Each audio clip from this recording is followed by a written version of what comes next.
Hello friends. स्वागत है आपका फिर से एक बार मेरे चैनल एस्ट्रो मिथिला में।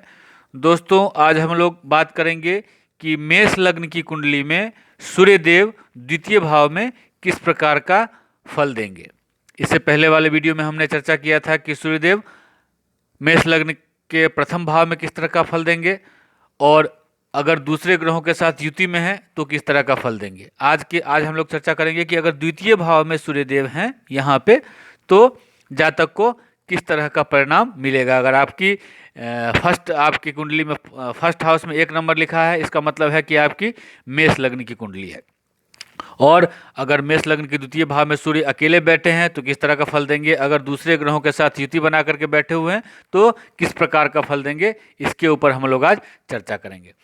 देखिए, पिछली वीडियो में भी हमने बताया था कि मेष लग्न में सूर्यदेव पंचमेश होने के कारण, त्रिकोणाधिपति होने के कारण बहुत ही योग कारक ग्रह हैं और इस कुंडली में वे सदैव अच्छा फल देंगे। अब डिपेंड करता है कि उनकी प्लेसमेंट के हिसाब से उनके फल में अंतर जरूर आएगा।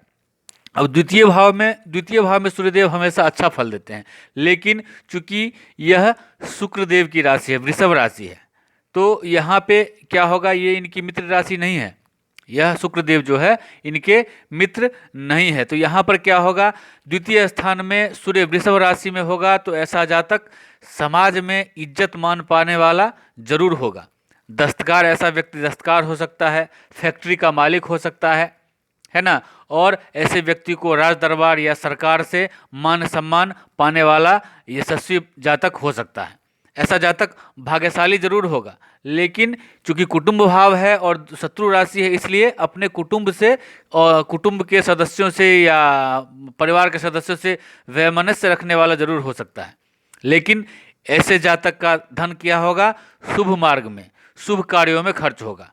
ऐसे जातक के द्वार पे, चूंकि शुक्रदेव की राशि, शुक्रदेव क्या है, लग्जरी के कारक हैं, तो ऐसे जातक के द्वार पे बड़े बड़े वाहन इनके द्वार पे खड़े होकर इनके द्वार की शोभा बढ़ा सकते हैं। अर्थात कहने का मतलब हो गया कि ऐसे जातक के पास 2-4 वाहन जरूर हो सकते हैं।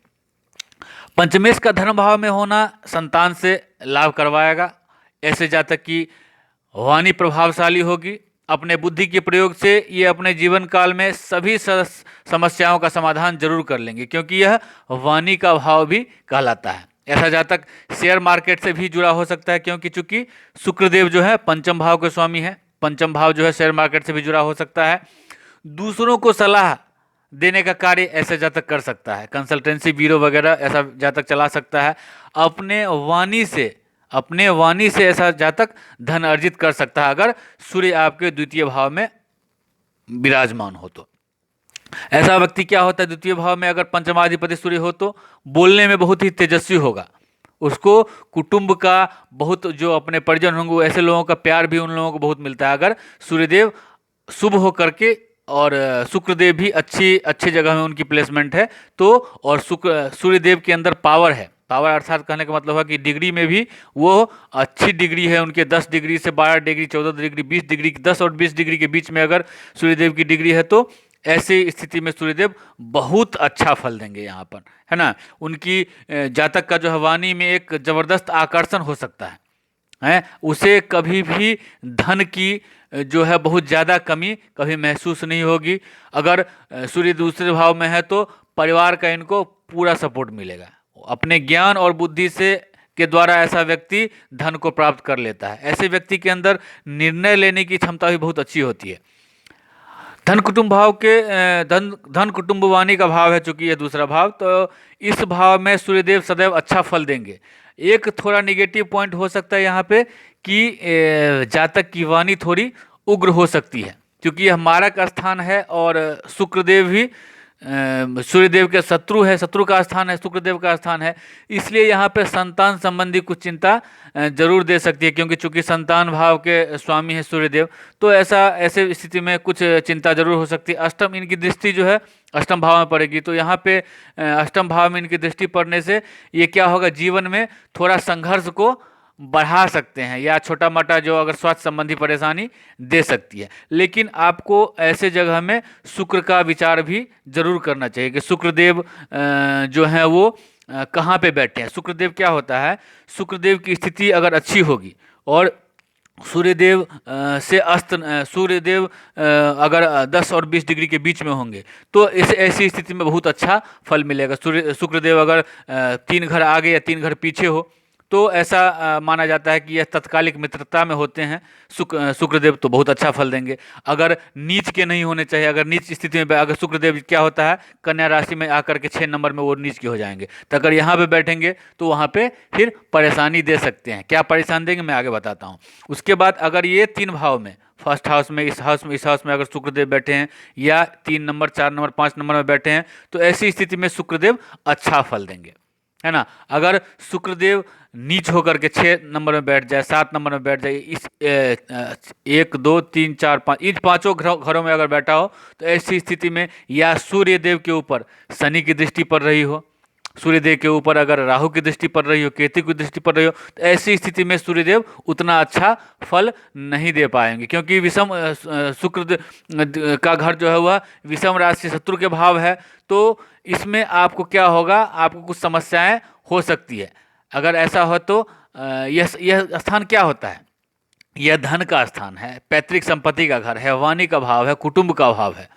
और पुरुष की कुंडली में यह दाहिने नेत्र का और महिला की कुंडली में यह बाएं नेत्र का घर है। तो ऐसा अगर शुक्र आपको तत्कालिक मित्रता में नहीं है और अशुभ होकर के बैठे हैं और सूर्यदेव के ऊपर अगर पाप ग्रहों की दृष्टि पड़ रही हो तो उसके कुछ बुरे परिणाम हो सकते हैं। कैसे, क्या बुरे परिणाम हो सकते हैं, तो ऐसा जातक अपने गलत कार्यों से अपने अचल संपत्ति को नष्ट कर लेता है, क्योंकि यह संपत्ति का भाव भी है, पैतृक संपत्ति का भाव है, तो पैतृक संपत्ति को अपने गलत कार्यों से नष्ट कर सकता है।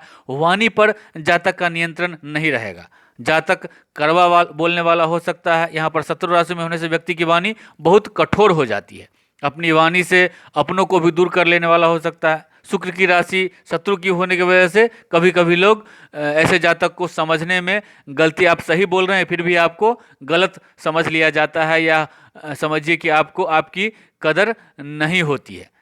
ऐसे लोगों को धन प्राप्ति के लिए कुछ मुश्किलों का सामना भी करना पड़ सकता है, काम धंधे में कई प्रकार की कठिनाइयों का सामना करना पड़ सकता है। अगर सूर्यदेव पाप ग्रहों से पीड़ित हैं तो ऐसे व्यक्ति को काफ़ी संघर्ष के बाद जीवन में धन की प्राप्ति होती है। यदि सूर्य पर किसी अशुभ ग्रह की दृष्टि ज़्यादा हो तो मन भी अशांत रह सकता है। ऐसे लोगों को घर से दूर रह के काम करना पड़ सकता है, या घर से दूर होने पे ही जाने पे ही इनको सफलता मिल सकती है, ऐसा भी हो सकता है। ऐसे व्यक्ति क्या होगा, हर समय भविष्य की चिंता में परेशान रहेगा, कुछ परेशानियां व्यक्ति के जीवन में हमेशा ही लगाए रहेगा।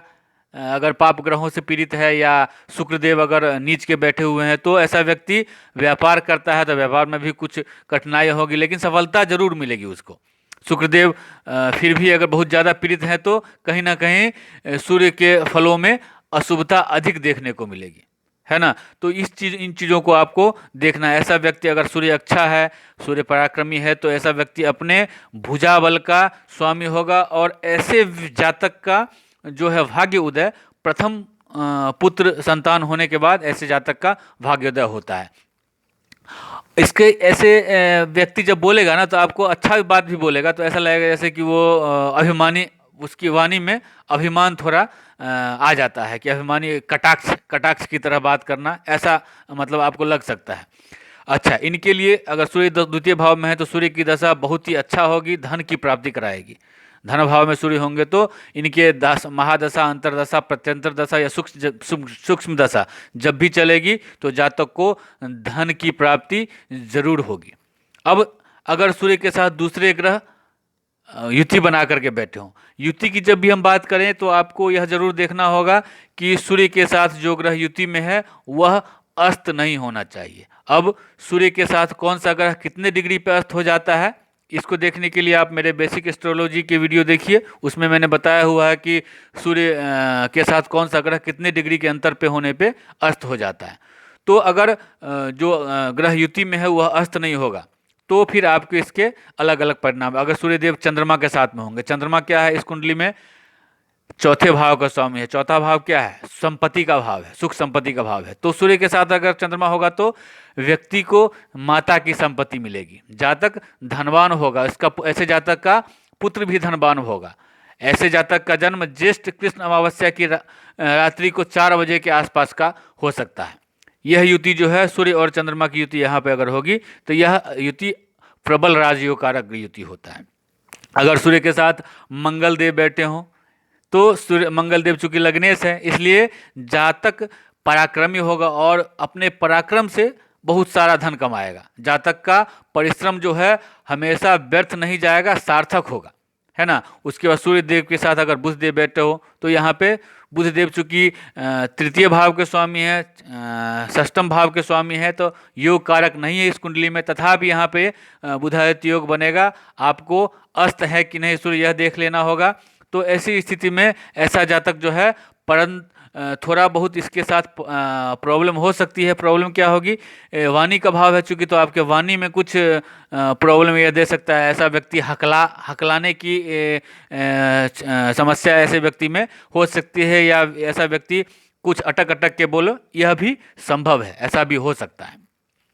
अगर सूर्यदेव के साथ गुरु की युति हो तो गुरु क्या है? भाग्य भाव के स्वामी है। तो ऐसा जातक जरूर भाग्यशाली होगा। ऐसा जातक तीर्थ यात्रा धर्म कार्यों से पैसा कमाएगा, क्योंकि यह धन भाव है और भाग्य भाव का साथ उसको भाग्य से भी पैसा अर्जित करने में सहायता मिलेगी। अगर सूर्यदेव के साथ शुक्रदेव की युति हो तो क्या होगा? यहाँ पे एक पुत्र मूल धन योग बनेगा।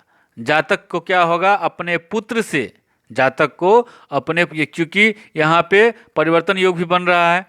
द्वितीय भाव के स्वामी जो शुक्रदेव हैं यहाँ पे आ गए, यहाँ के स्वामी जो है त्रिकोण के स्वामी इसमें आएंगे। यहाँ पे एक पुत्र मूल धन योग बनेगा। जातक जो है, जातक को अपने पुत्र के द्वारा धन और यश और कीर्ति की प्राप्ति होगी। अगर सूर्यदेव के साथ यहाँ पे शनि बैठ जाएं तो फिर ऐसा व्यक्ति को क्या होगा? शनि देव अगर सूर्यदेव के साथ बैठ जाए तो ऐसे व्यक्ति का भाग्योदय जो होता है वह पिता की मृत्यु के बाद ऐसे व्यक्ति का भाग्योदय होता है। सूर्य के साथ अगर राहु देव बैठ जाए, सूर्य के साथ अगर राहु देव बैठ जाए तो ये तो बहुत अच्छा योग नहीं होगा।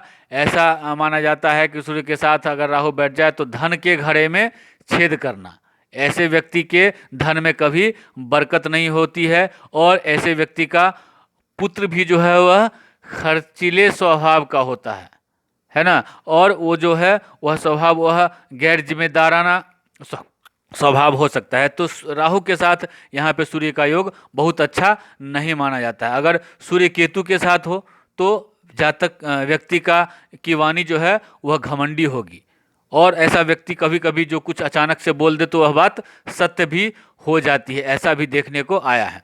ऐसे व्यक्ति को क्या उपाय करना चाहिए? अगर सूर्यदेव पीड़ित हैं, पाप ग्रहों से ग्रसित हैं, तो इस ऐसी स्थिति में आपको जो मुफ्त में जो खैरात के जो चीज़ें मिलती हैं उसको आपको नहीं लेना चाहिए। नारियल का तेल या बादाम का तेल आपको धर्म स्थान पे चढ़ाना चाहिए, और आपको आदित्य हृदय स्तोत्र का पाठ करना चाहिए। इस तरह से आप सूर्य अगर आपकी कुंडली में द्वितीय भाव में प्रीत हो तो आपको ऐसी समस्याओं से समाधान मिल सकता है। चीज़ें अगर आपको समझ में आ रही हो, मेरा एक्सप्लेनेशन अगर अच्छा हो तो कृपया मेरे वीडियो को लाइक कीजिए, सब्सक्राइब कीजिए। और मेरे बेसिक एस्ट्रोलॉजी में मैंने कुछ वीडियो बनाए हैं, अगर आप उन वीडियो को देखना चाहते हैं तो डिस्क्रिप्शन में उसके लिंक दिए गए हैं, आप वहाँ से देख सकते हैं। धन्यवाद।